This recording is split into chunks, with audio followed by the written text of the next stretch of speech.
The courtroom was a hemisphere of pale blue crystal, suspended in orbit above Kepler 186f.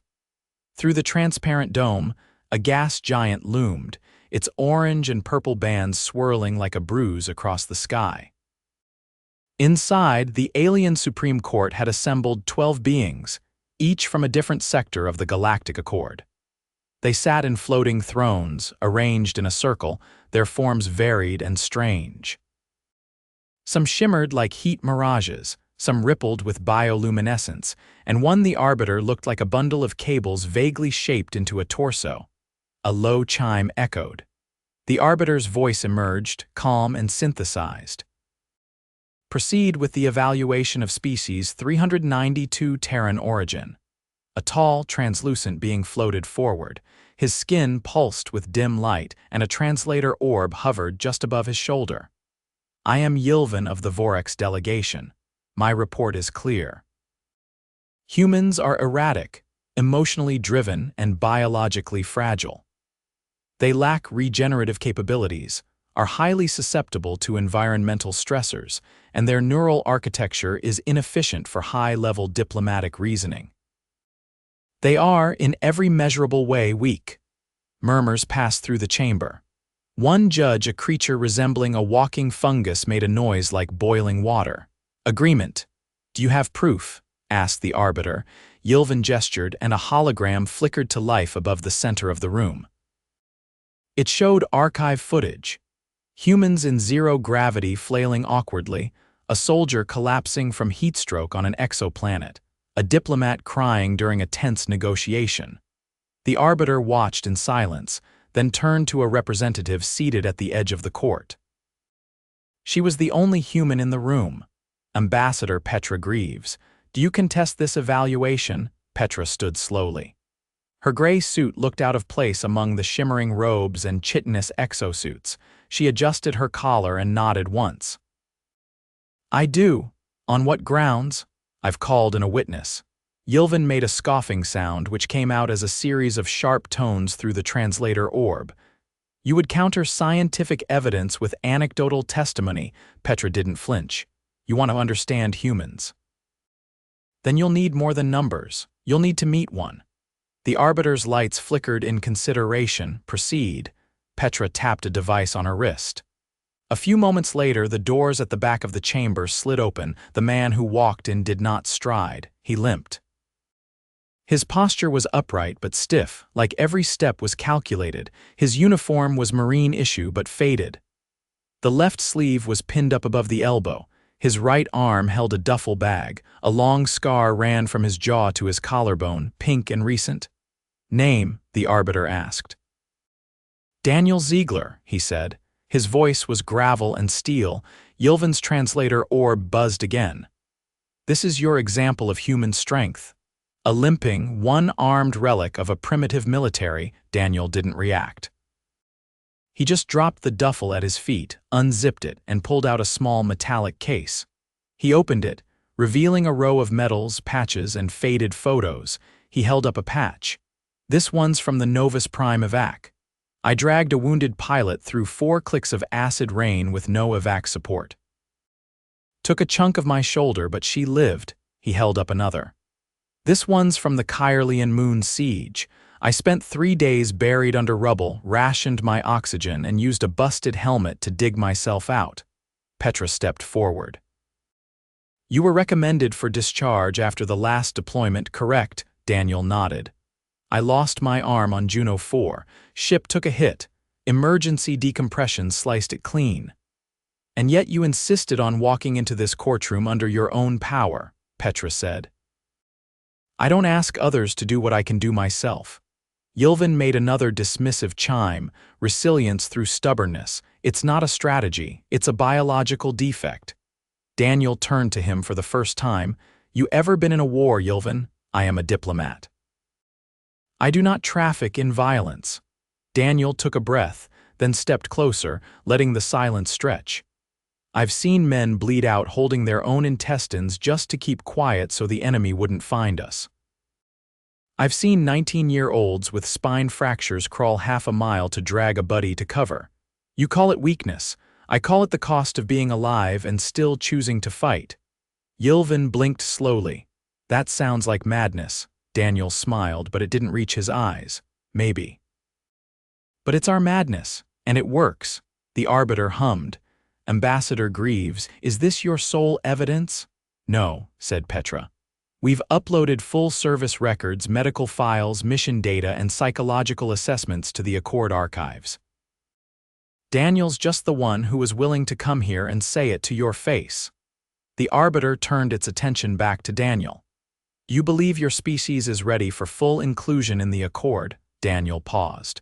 He looked out the dome at the swirling gas giant, then back at the court. I believe we've got a lot to learn. But if you think we're weak just because we bleed easy, then you've got a bigger lesson coming.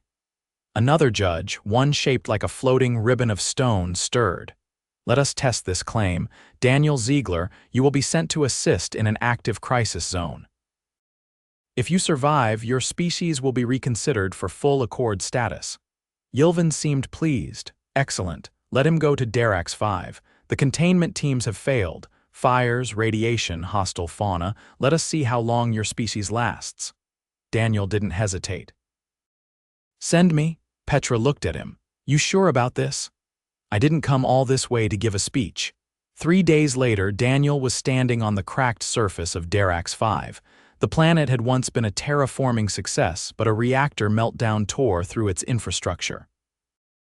Now it was a hellscape of toxic air, ruptured pipelines, and mutated wildlife. Daniel adjusted the oxygen seals on his breathing unit. The prosthetic arm wasn't ready yet, so he had to make do with what he had. The Accord had assigned him a translator drone and a small hoverpod loaded with supplies. He had 72 hours to reach a stranded medical team on the far side of a collapsed settlement. The first 20 hours went as expected, slow, hot, and painful. His leg cramps flared up from an old injury. He rationed water carefully. The hoverpod's AI was helpful but overly cautious. At hour 23, the terrain dropped into a collapsed valley. The hoverpod couldn't cross. Daniel weighed his options, then strapped what supplies he could to his back and started climbing down. Halfway into the descent, the rock gave way. He fell, tumbling, landing hard on his side. His ribs screamed. He rolled over, gasping, and finally managed to sit up. His breathing was ragged. He tapped the med scanner on his suit. 2 ribs fractured, 1 possibly broken. He spat blood and leaned against a boulder. Ziegler to command. Took a fall. I'm immobile for now. Sending vitals. The reply came after a moment. You need a vac. He looked up at the cliff wall. It would take hours to climb back. No, I'll rest. Continue in the morning. Copy that. Sending a drone for vitals confirmation. As night fell, he used a thermal blanket and pain suppressants. Sleep came in short, sharp bursts. By morning, the pain was worse. The drone confirmed a cracked rib and 1 full break. He adjusted his pack, secured it over his right shoulder, and kept walking. By hour 36, the sky had turned green. Acid rain. He found shelter in the remains of a downed shuttle and waited it out. At hour 42, he encountered his first mutated predator. It lunged from the shadows, all teeth and sinew. He fired once, missed. The second shot caught it in the chest. He didn't celebrate. He just kept walking. By hour 57, he reached the medical team's signal beacon. Only 2 survivors remained, a doctor with a shattered leg and a comms tech with radiation burns. Neither could walk. They stared at him in disbelief. You're the rescue. Yep, Daniel said. You're alone. Not for long. He dug out the comms booster and activated the distress beacon. Then he sat, leaned back against a wall, and finally allowed himself to rest. 3 hours later, the rescue team arrived. When Daniel limped into the courtroom again, a week later, ribs wrapped, face pale but upright, the judges were silent. The Arbiter spoke first. You chose not to call for extraction. I had a mission, Daniel said. Yilvin's lights pulsed. Why? Daniel looked at him. Because those people needed help, and I could still move. The Arbiter turned to Petra. The evaluation will be amended. Petra allowed herself a deep breath. The ruling came 10 minutes later. Humanity's application would proceed. Not because they were strong in the ways the Accord understood, but because they were strong in ways the Accord had never seen. As Daniel exited the courthouse, he stopped at the edge of the platform, watching the gas giant swirl. Petra joined him. "You didn't have to go that far," she said. He didn't look at her. "Yeah, I did." 1 week after the ruling, Daniel sat on a narrow bench inside the Accord Medical Research Wing orbiting Aleph Theta, his shirt off, torso wrapped in dull beige compression mesh. Electrodes clung to his chest in lazy clusters, blinking green like bored fireflies. The room smelled faintly metallic, like sterilized coinage, and the overhead lights were a soft amber that did nothing to hide the bruising along his ribs. "Breathe in," he inhaled. The scanner above his sternum buzzed, then clicked. Again, he obeyed, slower this time. The pain was sharper than the day before, not worse, just more distinct, like his body had stopped shouting and started articulating. The attending physician, a lanky insectoid from the Drixari Collective, peered at the readout. Its compound eyes adjusted independently, zooming in and out on different sections of the scan. "You are either astonishingly ignorant of your own limits or incapable of basic self-preservation," it said. "Possibly both." "I prefer efficient with risk," Daniel said. The Drixari made a clicking noise that might have been disapproval or digestion. "You have 3 fractured ribs, 1 displaced. You walked 23 kilometers with a partially collapsed lung. Your blood oxygen was below survival threshold for at least 4 hours. You also appear to have bypassed your suit's automatic distress signal override. That feature is not optional." Daniel scratched at the edge of the compression mesh. "It is if you pull the sensor relay and reroute it through the manual comms jack." The physician froze. "You hot-wired your medical telemetry?" "I had to choose between a functioning comms relay and a passive vitals report. That is not a choice most sentients would make. Most sentients weren't stuck on derricks with 2 dying medics and a bag of duct tape." The Drixari turned toward the wall display and tapped at the console with its hind limb. A series of organ function graphs appeared in lime green. "You should be dead." And yet, the physician issued a low, vibrating sound like a refrigerator humming on a foreign frequency. It paced once around the bench, then stopped in front of him. "You will remain here for another 10 planetary rotations. That is non-negotiable." Daniel leaned back, wincing as the mesh tightened. "I've had worse." The lights dimmed slightly, indicating the start of a new cycle. Outside the porthole, the pale rings of Aleph Theta glided past in solemn rhythm. Daniel focused on them to keep himself from digging into the next question. He didn't have to wait long, a soft knock at the door. Not a hand, 3 gentle clinks, like claws tapping a countertop.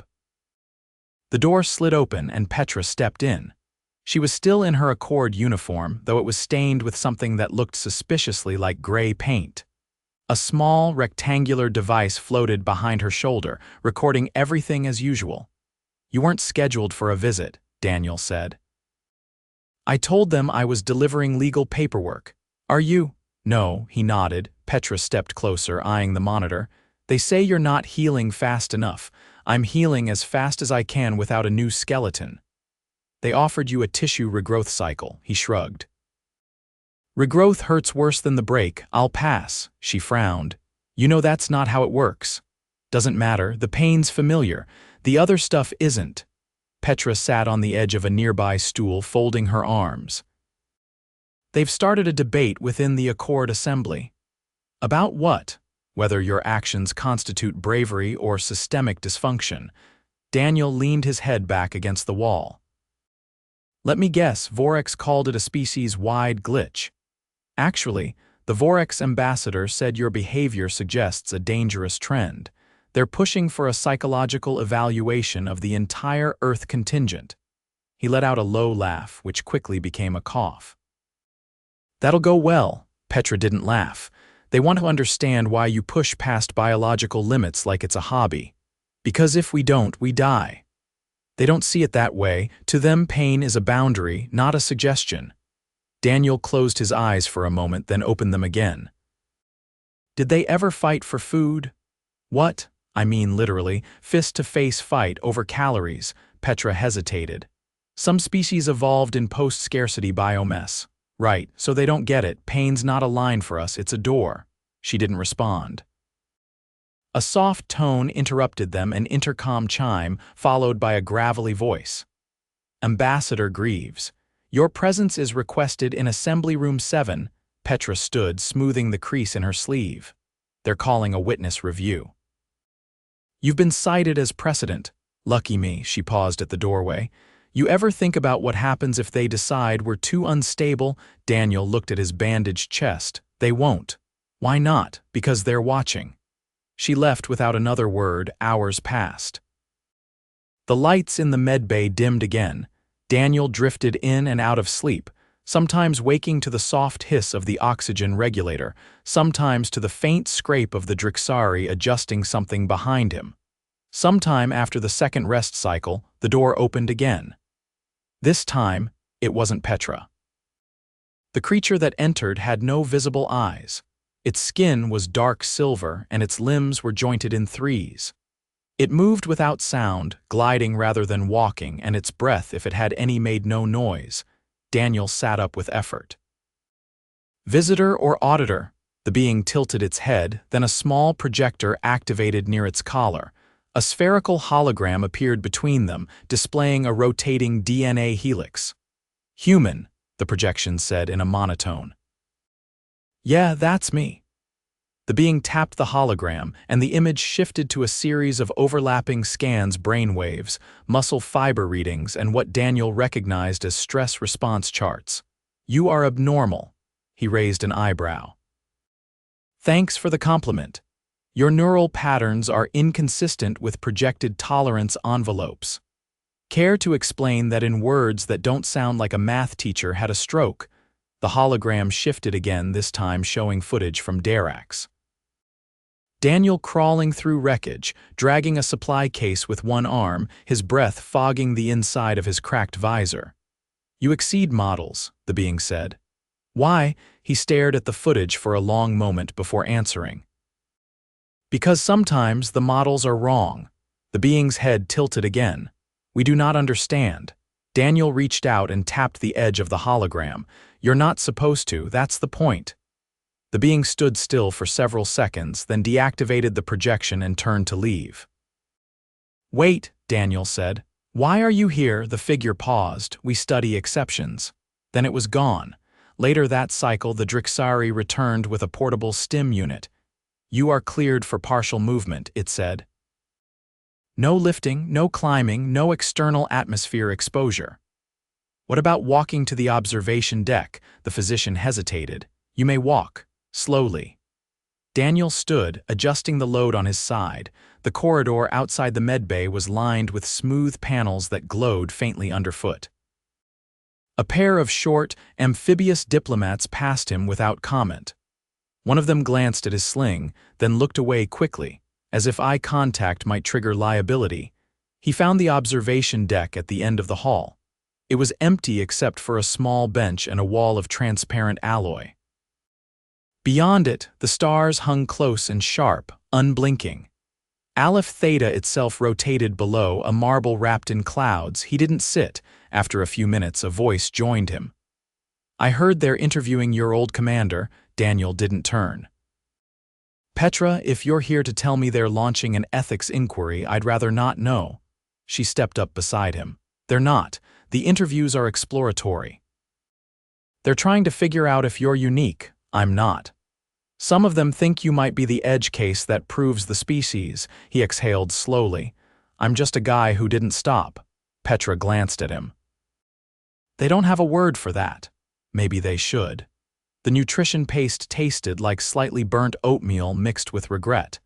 Daniel chewed anyway, staring at the tray as if it might sprout flavor if he glared long enough. You are masticating at suboptimal speed, the medbay's food monitor announced. Nutrient intake is reduced by 38%. Maybe I'm savoring it, Daniel muttered. Sarcasm detected. Adjusting meal variety protocol. He grimaced as another tube extended from the wall, depositing a square of something green and gelatinous onto the tray. Great. Dessert. The Drixari physician entered without ceremony, carrying a portable scanner and a roll of synthetic gauze. You missed your circulation walk. Daniel tapped his tray. Didn't want to drop my gourmet spread. The physician ignored him and began unwrapping the gauze. The muscle degradation in your right leg is accelerating. I'll walk after breakfast. You said that yesterday. Then I'm consistent. The Drixari let out a short, low vibration. You are obstinate. Daniel sighed and set the tray aside. Fine. Let's do the damn walk. They moved slowly through the corridor, Daniel's steps uneven but deliberate. Every few meters, the physician would tap its tablet and mumble in its native clicks. They passed a wall-mounted display broadcasting a silent reel. Human volunteers lifting debris on disaster worlds, repairing damaged alien habitats, carrying injured civilians through terrain that would have melted Drixari exoskin. Is that new? Daniel asked. The physician nodded. Public outreach campaign. Some of your footage is included. Which part? The segment where your body temperature exceeded survivable range, yet you continued moving. Was that before or after the part where I passed out and hallucinated my high school gym coach? After, Daniel chuckled, then winced. Remind me to forget that detail when they debrief me.